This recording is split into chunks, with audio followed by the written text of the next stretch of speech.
of my demonstration, we will be going through the topic Wheatstone bridge.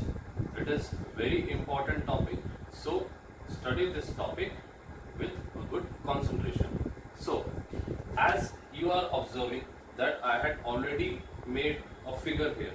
So, Wheatstone bridge works on a certain principle. So, on the very first part, I am going to state its principle.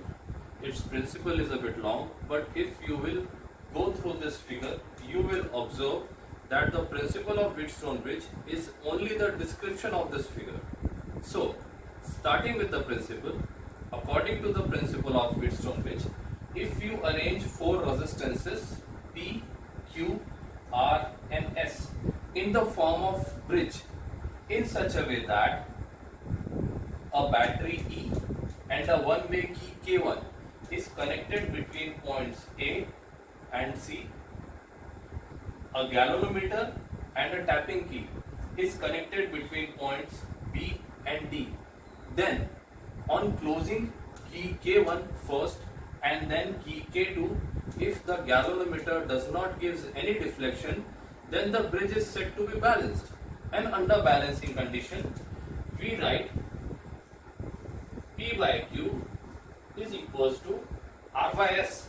That is, if the bridge is balanced, we can express the resistances connected across the galvanometer in the ratio P by Q is equals to R by S. So this was the principle of Wheatstone bridge. Now we will go through the proof of Wheatstone bridge. Okay, starting with the proof.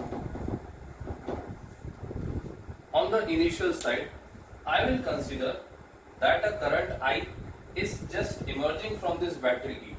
Now, in the next part, I will just explain the division of current in this bridge. Okay, so observe this current I. At this point A, the current I gets split as current I1 goes in the branch AB and the remaining current I minus I1 goes in the branch AD. Now, I1 current is going towards point B. So, at this point B, I can see that the current IG is going in branch BD and the remaining current, that is I1 minus IG, and the remaining current is going in branch BC as I1 minus IG. Now, if you observe the point D, you will observe current IG is coming from B to D while I1 minus IG is coming from A to D. So I'll assume that both these current combine and will move towards the branch DC, that is the resistance S. So I had assumed current I minus I1 plus IG, I minus I1 plus IG is moving in branch DC. Both the currents will again combine, and as we have taken the current I has entered the circuit, again the current I has emerged from the point C. So this is the actual current division which I am assuming in this circuit. Now, in order to prove this concept, what we have to do, we have to take two closed circuits and apply KVL in that circuits. You remember the rules of KVL that we have just studied in the last section. We will apply those KVL rules in this also. Okay, now proof. By KVL in loop, I am taking loop as A, B, D, A. Now I am taking first closed loop A, B, D, A. I am writing the equations by applying KVL. Just observe the equation.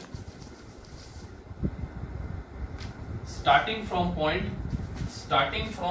A to B, I1P plus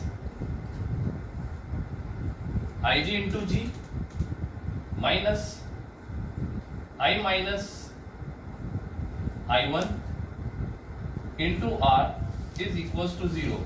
Let this be equation number 1. Now, you observe that my direction is clockwise, the direction of current is also clockwise, I had taken positive. If my direction and the direction of circuit current is opposite, if my direction and the direction of circuit current is opposite, I had taken negative sign. So you can see that I was going in clockwise direction from D to A, while circuit current was coming from A to D. So I had applied a negative sign. So this was applying KVL in the first loop. Now taking another closed loop, let this be loop 1, taking another closed loop, that is loop 2, as B, C, D, B. I am taking another closed loop as B, C, D, B. And in the similar pattern as I have made the equation 1, I will make equation for this part also. You just observe the direction in which we are moving, that is clockwise, and the direction of current. If the direction is same in both the cases, we have to take positive sign, and if the direction is opposite, we have to take the negative sign. So I write I1 minus Ig into Q minus I minus I1 plus Ig into S minus Ig into G is equal to 0. Let this be equation number 2. So by applying KVL, we have made two loop equations. Now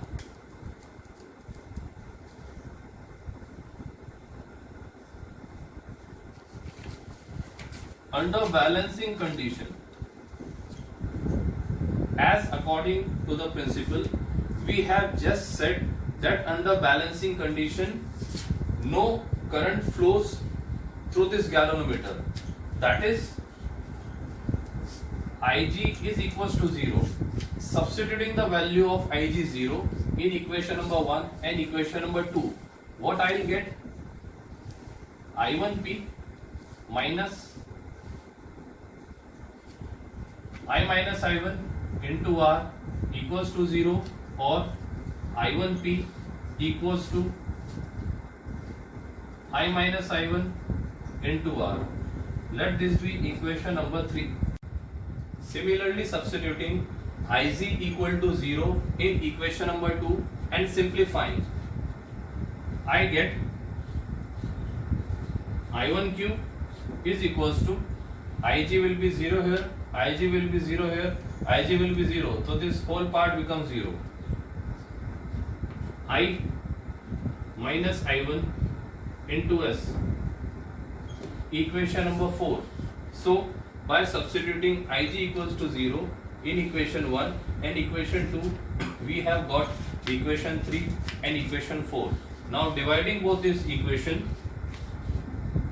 I1P by I1Q